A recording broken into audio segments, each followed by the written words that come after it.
It is about our united response to the Russian invasion of Ukraine, but it is also about our prolonged, reliable support for this brave nation.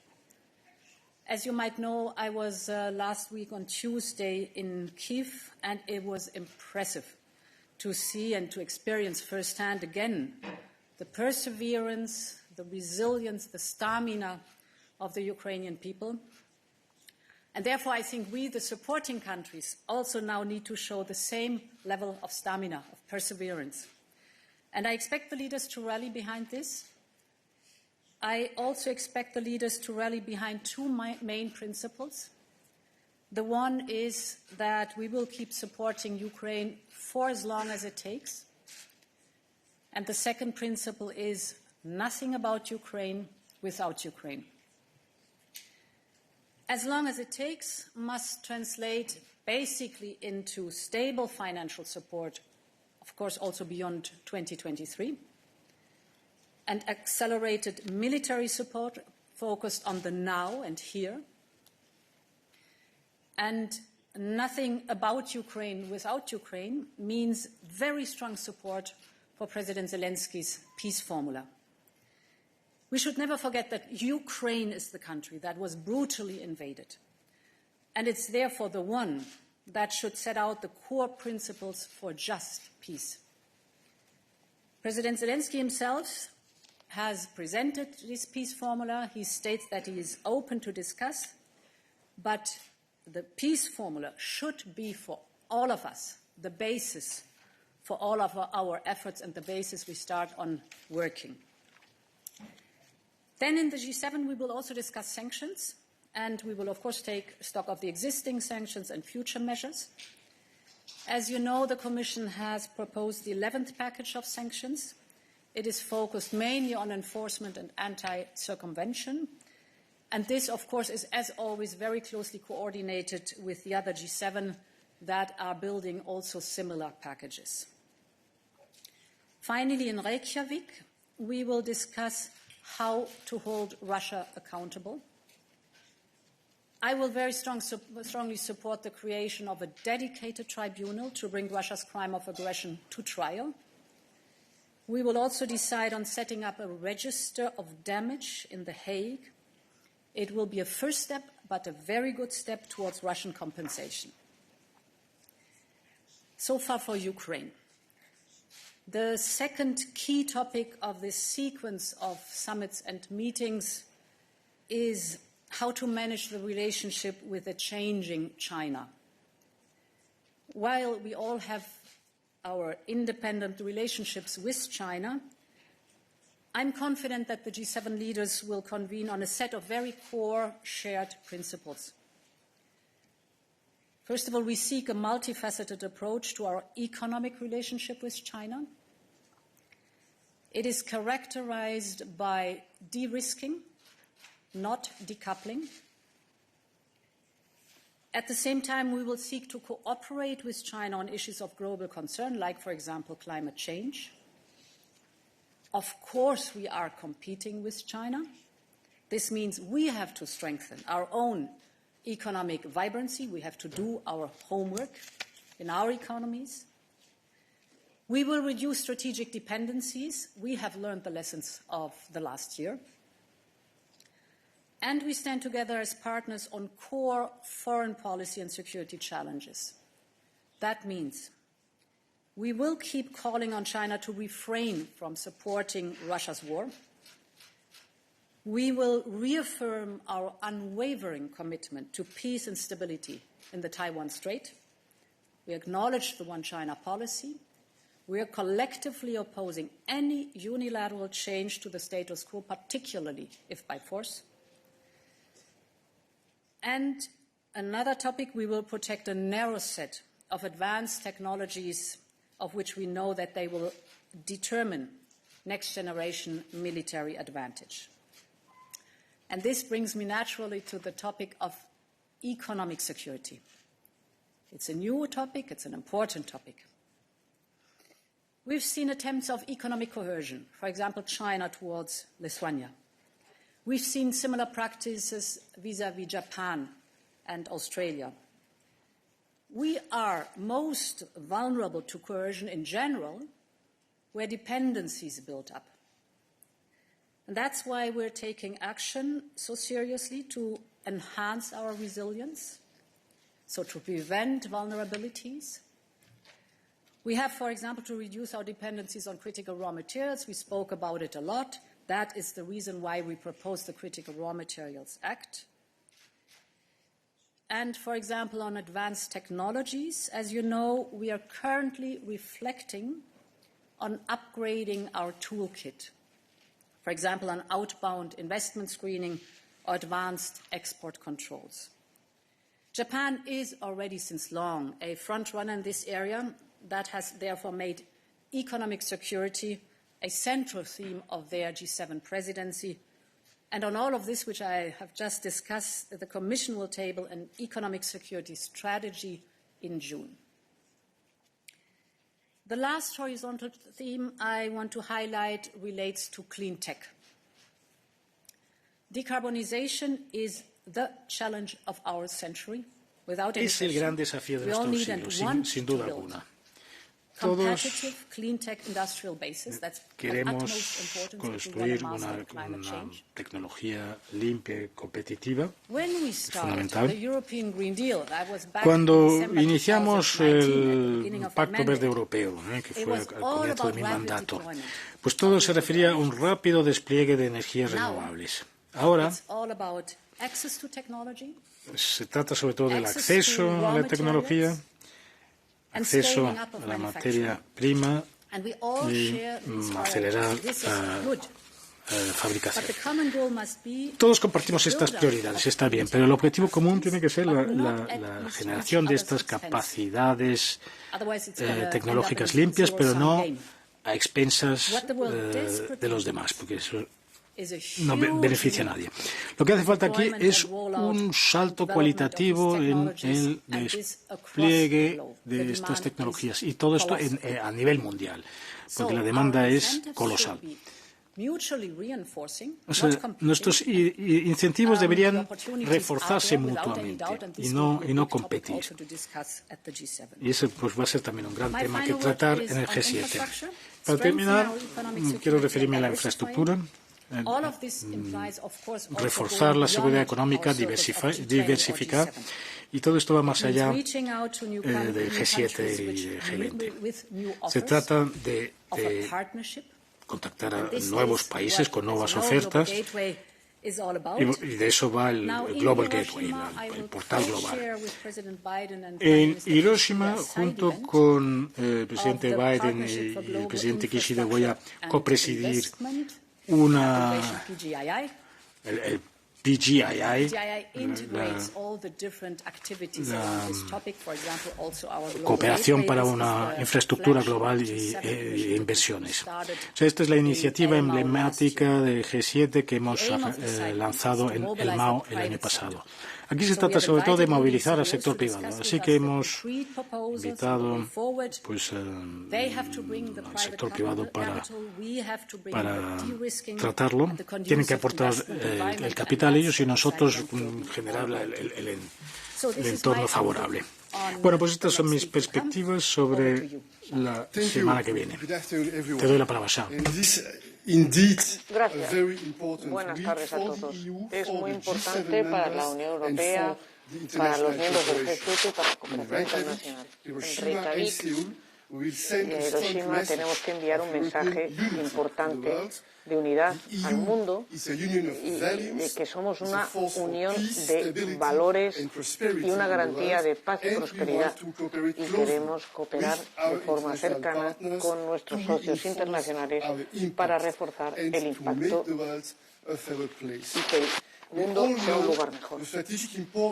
Es importante de forma estratégica la cuestión de los valores y de que podamos establecer partenariados en torno a los valores. En la Unión Europea y en el Consejo de Europa estamos interconectados también con los Estados miembros en esta idea, y que todos los miembros del Consejo de Europa queremos compartir nuestros valores de democracia, derechos humanos y que podamos defender estos valores frente a los regímenes autoritarios y que podamos estar en contra de quienes piensan que una agresión es gratis. Y la guerra de Rusia contra Ucrania es el último hecho. Los responsables tienen que ser responsables ante el derecho internacional y ante el orden internacional. Y en este caso apoyamos que se establezca un registro de daños, que es un primer paso hacia un mecanismo internacional para la reparación y todo lo que se sufra en Ucrania. Y trabajaremos además de forma conjunta con la Unión Europea y con el Consejo de Europa para que sea posible tener una Europa más próspera y más garante de los valores universales. Es importante la reunión del G7 y estamos convencidos que hay una diferencia entre dos ámbitos: la guerra en Ucrania, la cooperación internacional y la seguridad interior. Seguimos la situación de cerca.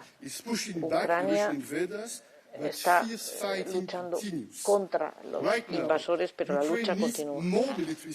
Necesitan apoyo militar y cuanto antes.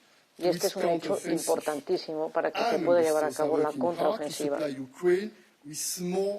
Tenemos que proporcionarle a Ucrania lo que necesita y ser solidarios, por supuesto, y que podamos dar un paso adelante donde mostremos esta solidaridad con quienes huyen de la guerra. En el G7 vamos a firmar nuestro apoyo al presidente Zelensky y a cualquier tipo de paz, de plan de paz, que tiene que pasar a través de los principios de nuestra Unión Europea. Solo Ucrania tiene que considerar cuándo y cómo entablar las posibles negociaciones. Nosotros tenemos que proporcionar una ayuda, como ya hemos hecho llegar, y tenemos además una contribución del IMF y que tienen que intentar hacer que en el 2023 Ucrania tenga la financiación suficiente. Son una parte importante, son socios con quienes tenemos que apoyar en términos de necesidad. 14 países de la Unión Europea han llevado a cabo acciones para debilitar la fortaleza militar rusa, haciendo que empresas y otro tipo de financieras lo tengan cada vez más complicado. Es algo que no se ha hecho antes y ha llevado por parte de los líderes de los 27 países mucha dedicación y que haya una serie de paquetes que puedan evitar que Rusia siga haciendo excesiva presión sobre Ucrania. Hay además aquí socios claves: Australia, Brasil, India, Indonesia, Corea del Sur, Vietnam, que se están sumando a nosotros y con quienes vamos a discutir de forma abierta y franca sobre por qué nos parece que todo esto o todas esas acciones son necesarias. La propaganda rusa se basa en mentiras y en conspiraciones contra las que tenemos que luchar. Los países emergentes ya han planteado su preocupación de que nos estemos centrando demasiado en Ucrania y no prestándole atención ni tratando las preocupaciones que nos parecen necesarias dentro de lo que puede ser beneficiario para todos. Por nuestra parte, los Estados miembros somos los proveedores más grandes de fondos. 19.000 millones de euros y vamos a seguir, el año pasado, vamos a seguir siendo un socio fiable para ellos y ayudando a salvar vidas. Las crisis han mejorado nuestras relaciones con los países desarrollados. El G20 ya ha planteado una serie de acciones para apoyar. Y también las relaciones multilaterales han proporcionado una base de apoyo. en cuanto a los bancos multilaterales de desarrollo, para que podamos hacer que haya un sistema global donde se pueda distribuir la riqueza y donde podamos, junto con la OMC, establecer mecanismos de inclusión, por ejemplo, de la Unión Africana, que puede ser ya un paso en la buena dirección. La guerra nos ha mostrado hasta qué punto somos dependientes y vulnerables. Ya hemos emprendido acciones para terminar con estas dependencias y tenemos que tratar este volumen de dependencia. Así que en este caso tenemos que ser fuertes y desarrollar esta idea, mostrando sobre todo nuestra autonomía, nuestra seguridad, a través de los instrumentos que disponemos. Y hemos llegado a un acuerdo sobre este tipo de instrumentos. Por supuesto que coordinaremos todo esto con nuestros socios, intentando responder de la forma mejor posible, también caso por caso. Una vez que el G7 nos haya permitido seguir adelante con nuestros socios, estamos determinados a plantear cuestiones bilaterales, por ejemplo, con Corea del Sur, dentro del Pacto Verde, de la Agenda Digital y de otra serie de proyectos donde queremos seguir adelante con estos mecanismos. Y de esta manera tendremos la oportunidad de tratar asuntos regionales, sobre todo en asuntos donde la Unión Europea debe de ser más activa, en la región del Pacífico, para poder apoyar la prosperidad de esta región. Son cuestiones de seguridad que nos parece que están vinculadas. Ya ven ustedes que tenemos una agenda y temas variados, importantes, y que tenemos que estar unidos en la manera de tratar estos asuntos para que seamos capaces de sacar adelante nuestros valores de paz y prosperidad, y que son la base del proceso europeo, y que podamos plantear una cooperación internacional en este momento turbulento que aporte estabilidad y seguridad. Gracias. Muchas gracias. Ahora vamos a pasar a las preguntas.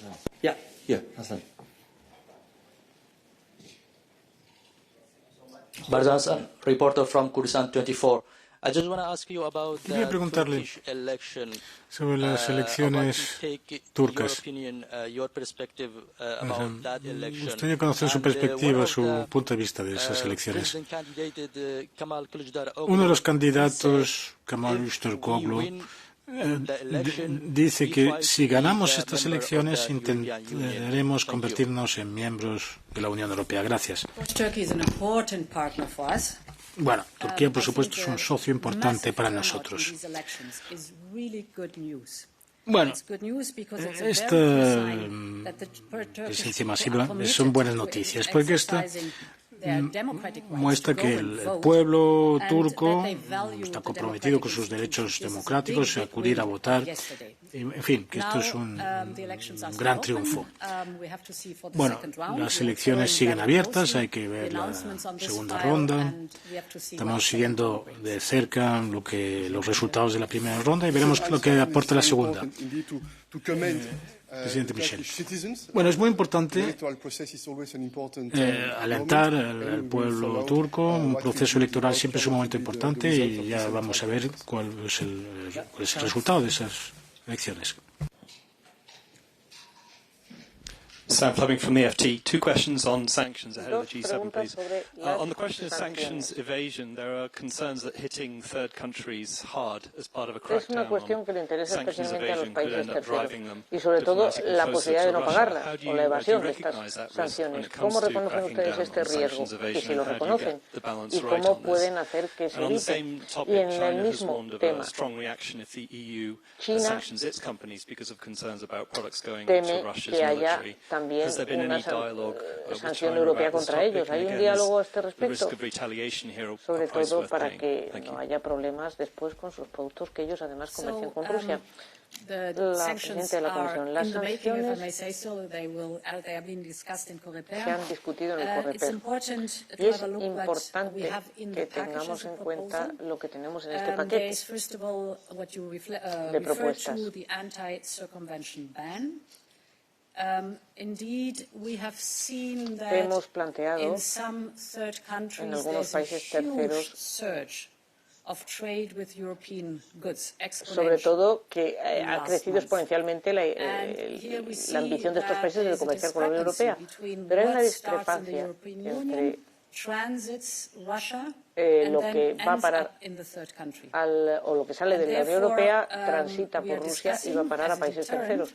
Lo hemos discutido y hemos discutido sobre si tiene que haber esta prohibición de tránsito.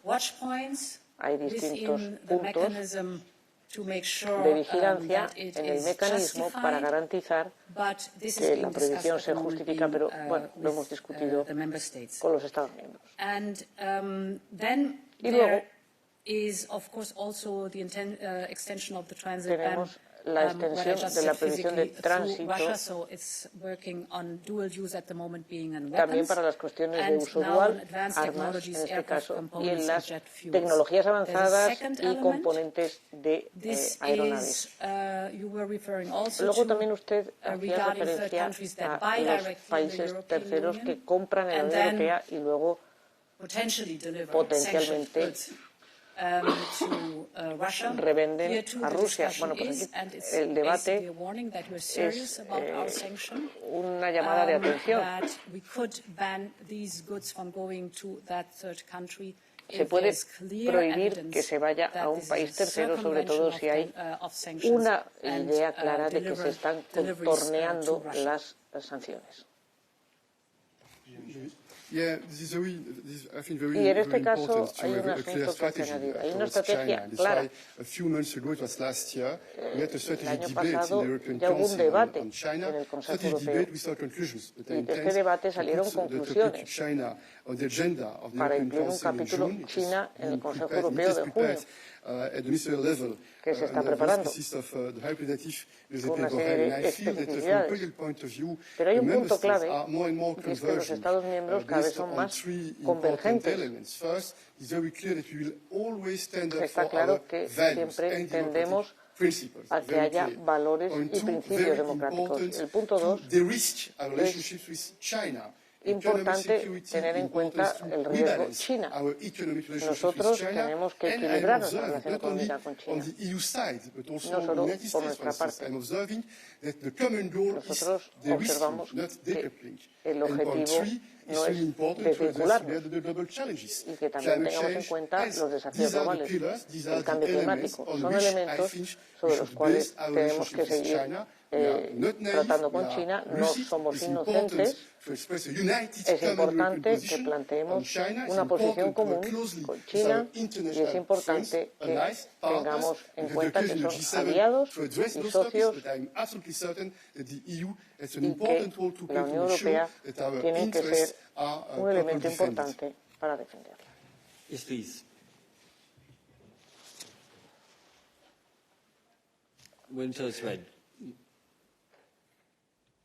Rebecca from Carbon Pulse.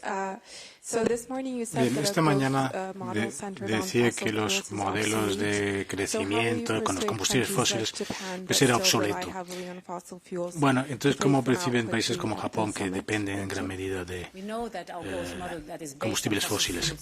Bueno, sabemos que el modelo basado en los fósiles es obsoleto porque está destruyendo el fundamento mismo de nuestra existencia.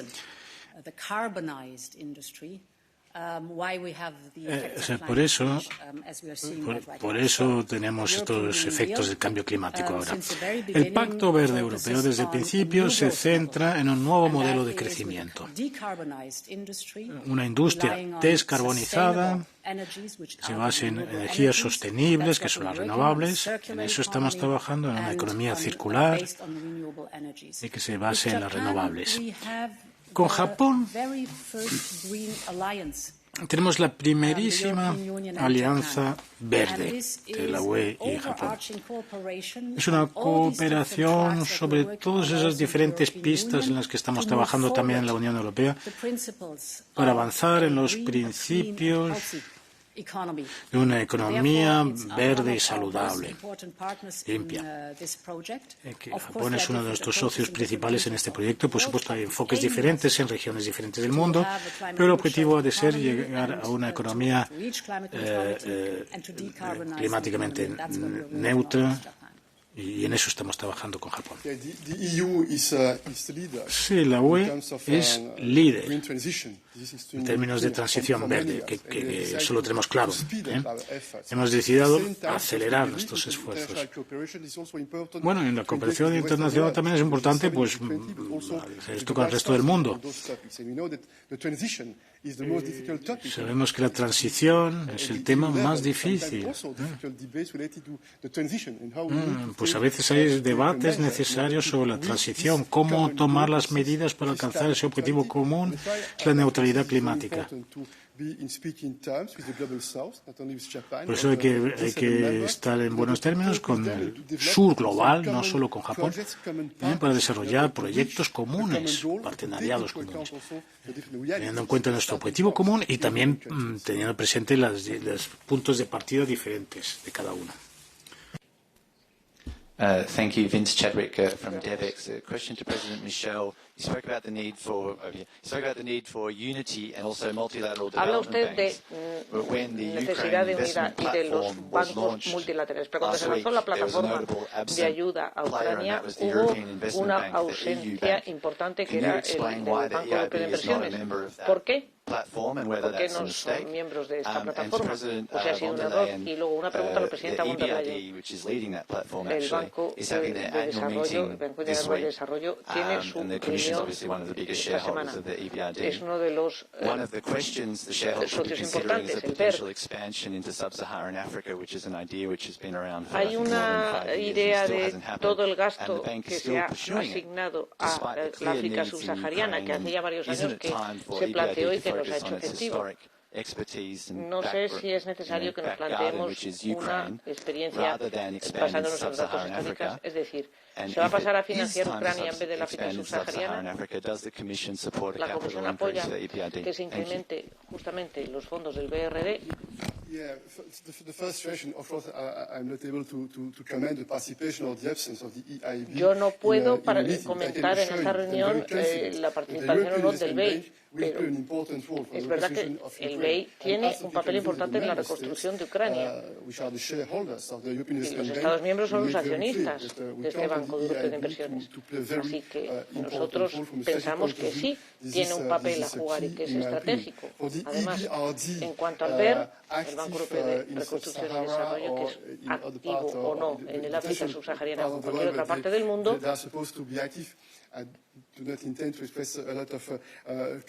no voy a comentar más. Yo creo que es importante que en estos tiempos es un instrumento útil, que lo tengamos ahí y que podamos reforzar sus esfuerzos, reforzarlo como institución y sus acciones en varias partes del mundo, en Ucrania y en otras. Yeah, I think also as well as the EBRD is very active in Ukraine, and we are very grateful for that. El Banco Europeo de Reconstrucción y Desarrollo es muy activo en Ucrania, algo que agradecemos y que nos parece que nos da una oportunidad y que hay que tratarlo convenientemente. No hay seguimiento, Otra pregunta. A otro periodista. Thank you. No, please. Irini, go ahead. Thank you, Eric. It's on food crisis because the food crisis is not sobre la crisis alimentaria que no ha terminado, No, it's open. European Union has managed La Unión Europea ha logrado centrarse en la crisis alimentaria en el 2022, pero no ha quedado atrás. Hay que afrontar esta crisis también en el 2023 y 2024. ¿Cuáles son las redes de seguridad para la Unión Europea? Porque los ciudadanos europeos se quejan por los precios de los alimentos y, por otro lado, hay una carta de 13 Estados miembros que manifiestan su preocupación por las importaciones de productos agrícolas de Ucrania. no debemos olvidar en ningún momento cómo arrancó esta crisis alimentaria. Fue la guerra de agresión rusa la que lo ocasionó. Rusia bloqueó luego el pasillo hacia el Mar Negro, que era la ruta principal para exportar el cereal a Europa. Ucrania era uno de los principales abastecedores. Y esto lo ha ocasionado Rusia, tiene que quedar muy claro. Bueno, hemos trabajado de manera intensa para resolver el problema, con los pasillos de solidaridad, y el 60% del cereal sale por ahí, y el 40% vuelve a salir ahora a través del Mar Negro.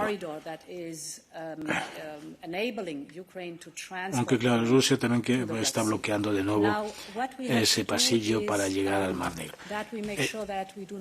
Lo que tenemos que hacer aquí es asegurarnos de que no tengamos un cuello de botella aquí en la Unión Europea del cereal ucraniano.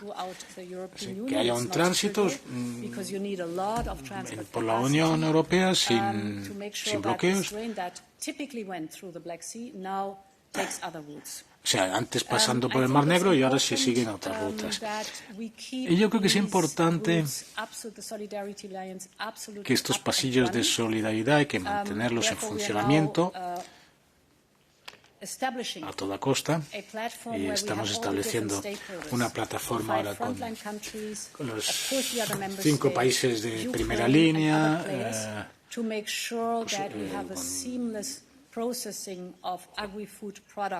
con otros actores para que los productos agroalimentarios vayan a la Unión Europea, pero también transiten por la Unión Europea para ir a parar a otros destinos del mundo. Mucho trabajo, muy duro, pero es fundamental si tenemos presente por qué se originó todo esto. I'm with China Media Group. Both of the presidents just mentioned China. Ustedes dos han As we mencionado understand, que a special China representative of the Chinese government will entiende start a 5-day tour, including que han comenzado Ukraine, Poland, una gira, France, varios de Germany, sus and dirigentes Russia, en varios países starting from europeos, today, incluyendo Ucrania y for Alemania political y settlements Polonia, sobre on todo the para establecer crisis. una serie de acuerdos As I políticos. understand, he's most senior Tal cual official, yo lo entiendo, son Chinese official to funcionarios visit importantes. Ukraine ever since February 2022. So, Y que what desde is your febrero del comments 22 on this no new había development? una visita Thank you. similar. ¿Qué piensan ustedes? Creo que está bien que después de todos estos meses se entrevisten con el presidente. Yo ya había hablado con el presidente Zelensky sobre este punto, el señor Macron también lo hizo, y me parece que está bien que el presidente Xi Jinping hable con el presidente Zelensky, porque está claro que hay un canal con el presidente Putin. China es miembro del Consejo de Seguridad y tiene la responsabilidad de actuar como actuamos todos y hacer lo posible para que Rusia termine con esta agresión. Esto es el primer punto importante. El segundo es que hay una propuesta sobre la mesa que es una fórmula de paz. Y ahí es donde hay que trabajar. El invadido es Ucrania y es importante que Ucrania tenga algo que decir sobre una fórmula de paz cuando haya que discutir ahí. China tiene un papel importante porque tiene una influencia sobre Rusia y es lo que nosotros necesitamos. Señor Michel, yo solo confirmo. Es muy importante que la fórmula de paz sea una fórmula de integridad y soberanía. Y algo hay claro. el agresor es Rusia, la víctima Ucrania. Nosotros apoyamos a Ucrania todo lo que podemos y China puede tener un papel positivo para convencer a Rusia para que termine con esta agresión. Si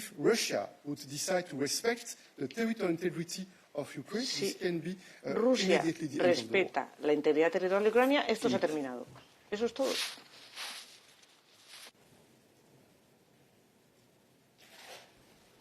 Philippe Jacquet, Le Monde, je reviens à un sujet plus européen sur le vuelvo a un tema más europeo. La semaine dernière, pacto. le PPE La semana pasada el PPE se ha mostrado muy duro con una serie de nuevos textos del Pacto Verde que hay que discutir y aprobar.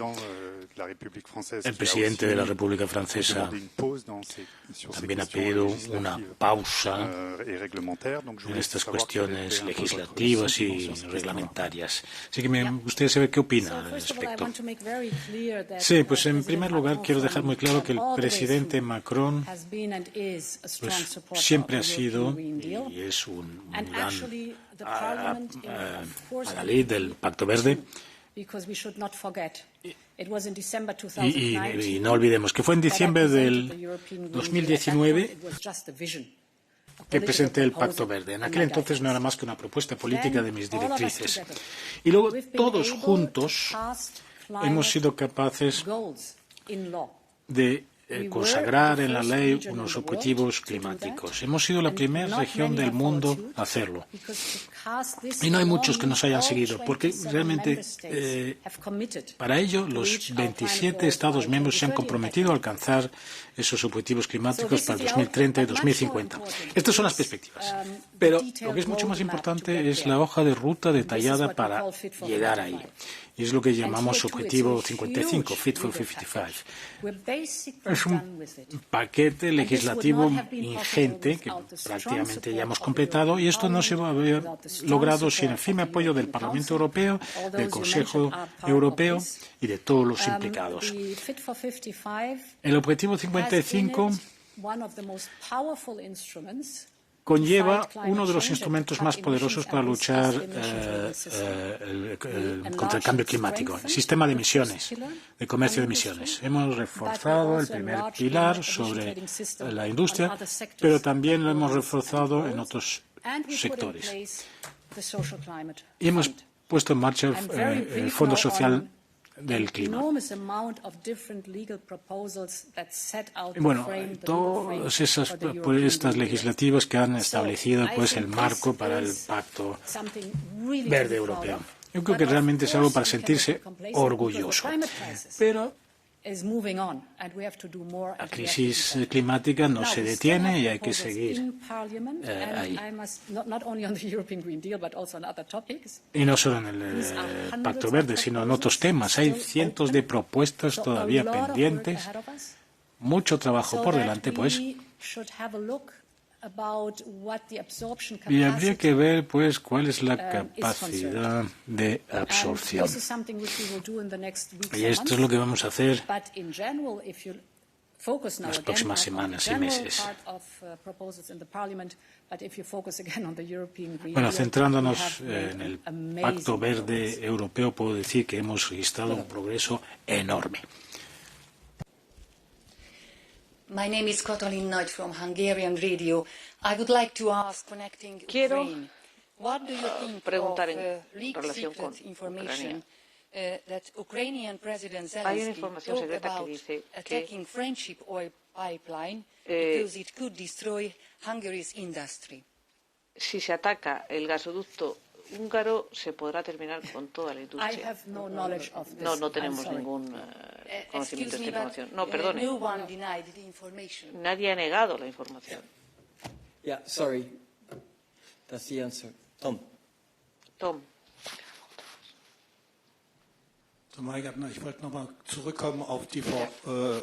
No, quería volver al señor Macron sobre lo que... No he acabado de entender si le parece justificada esa exigencia. Y ese principio de one in, one out, si nos lo puede explicar un poco. ¿Qué es lo que han sacado de la legislación una vez que, o sea, cuando han propuesto todas esas propuestas legislativas? Bueno, por ejemplo, la armonización del mercado interior. Bueno, cuando se armoniza, se sustituyen 27 reglamentaciones por una, que es una mejora fundamental para la industria. Y luego, el presidente Macron apoya claramente el Pacto Verde, cosa que agradezco porque necesitamos a Francia, y Francia lo defiende con todas sus fuerzas. En cuanto a las cargas burocráticas, por ejemplo, obligaciones de informaciones, notificaciones. Bueno, pues de aquí al verano, en los tres grandes temas, Pacto Verde Europeo, digitalización y resiliencia, pues se van a reducir al 25% las obligaciones de notificaciones, porque también se podía pedir así a los Estados miembros que rebajen de forma considerable su uso de notificaciones. Por un lado tenemos el Pacto Verde y por otro lado las cargas burocráticas. Y hay que ver también todo lo que ha aportado las legislaciones, todas las barreras que se han eliminado, que son facilitaciones para la industria, pero en las obligaciones de las notificaciones estoy convencido que hay que reducirlo. Hello, thanks for the floor. Maria Psara with RTVE Greece. I will take you back to the Western Balkans. Volvemos a los Balcanes orientales. There was tension during the weekend between Greece and Albania because of the arrest of a candidate mayor ahead of the local elections yesterday. Are you, first of all, aware of the situation? Have you been informed by the Greek government? Which is your reaction to that? And is this arrest consistent with the rule of law and the European values, given the fact that Albania y los valores europeos, teniendo en cuenta que Albania es un país candidato?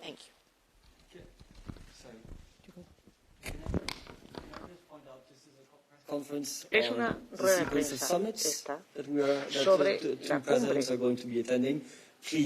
la cumbre a la que van a ir dos presidentes de la Unión Europea. Aténganse un poco, por favor, a estas preguntas. Brevemente, el señor Michel. Sí, el presidente Mitsotakis ya me ha hablado al respecto y la representación europea en Albania ha seguido la situación. Al final, esta persona es la que ha ganado las elecciones, si me han informado bien. Y por supuesto que somos conscientes de que este candidato ha sido puesto en libertad. Thank you, Brahim Marad for AGI, the Italian news agency. President Zelensky is asking to El presidente Zelensky pide iniciar las negociaciones ya en junio. ¿Cree usted que va a ser posible o va a haber que esperar como mínimo hasta octubre? ¿Hay consenso entre los Estados miembros del Consejo a la hora de acelerar este proceso? Muchas gracias. Bueno, hay una hoja de ruta muy clara. A ver, la presentación oral. Este es un informe interino. El informe importante es el informe escrito, previsto para octubre. Y creo que lo normal es que luego en diciembre el Consejo se ocupe de este informe amplio, no solo de Ucrania, sino otros candidatos potenciales. Bueno, pues este es un procedimiento muy rígido y formal. Pero luego, la manera de proceder, de avanzar en estos tres pasos, pues depende mucho de los progresos del propio país. Y si nos centramos en Ucrania, por eso estuve el jueves pasado en Ucrania, para hablar en profundidad de los 7 pasos que acompañan el estatus de candidato de Ucrania. Bueno, pues ahí se ha progresado mucho, pero todavía queda trabajo por delante. Algunos pasos ya se han concluido, pero otros están todavía en progreso. Y luego depende del país candidato, de la calidad de sus progresos.